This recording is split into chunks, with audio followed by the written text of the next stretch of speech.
A Kiss from a Knave by Leslie Kelly. Narrated by Mak Bowen. Prologue. Once upon a time, in a world very close to our own, a greedy queen amassed a vast collection of priceless stolen artifacts. People from other lands suspected her thievery, but none could prove it. And once taken, their own precious items disappeared forever. A delicate hair comb, a pair of fragile glass slippers, a gilt-edged mirror, golden straw, magic beans, and an antique oil lamp were among her hidden spoils. The most precious of all was a goblet that once held the very essence of life and the decades of dreams from an entire kingdom brought back from 100-year sleep. But now, the owners of those things have had enough. They want their kingdom's antiquities restored, and they'll do anything to get them, even send someone to steal them back. For it takes a thief to catch a thief, and a knave to outwit a queen. Chapter 1.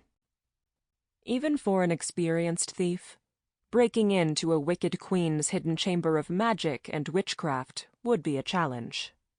Fortunately, Jack Harte was not merely an experienced thief. He was an expert one, the best of the best.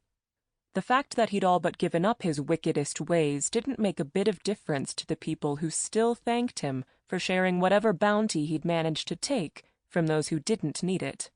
But the memories of those wicked ways had never been more important than they were right now. As with any job, there was the danger of getting caught. With this one, if he was discovered to be in the pay of a group of rebels trying to thwart a wicked queen's evil plans, she'd be screaming off with his head before he could even mention the word trial. Still, Jack believed in what he was doing, and made his way into the queen's vault. The room had been very well hidden in the castle, and he sent a mental thanks to the rebels who'd hired him to retrieve a stolen magical chalice. Their information had been dead on. And despite having to do a little fast thinking when he'd nearly crossed paths with 2 guards, so far, everything was going smoothly. The chalice he was after must be very special. He imagined that was because the antique had come from the lost kingdom of Seaside and had a deep history. The leader of the freedom fighters, a huge, dangerous-looking warrior from the kingdom of Freya, codenamed Hulk, had told him to focus on the goblet, but to also take any other objects he could carry. Fortunately, Sample complete. Ready to continue?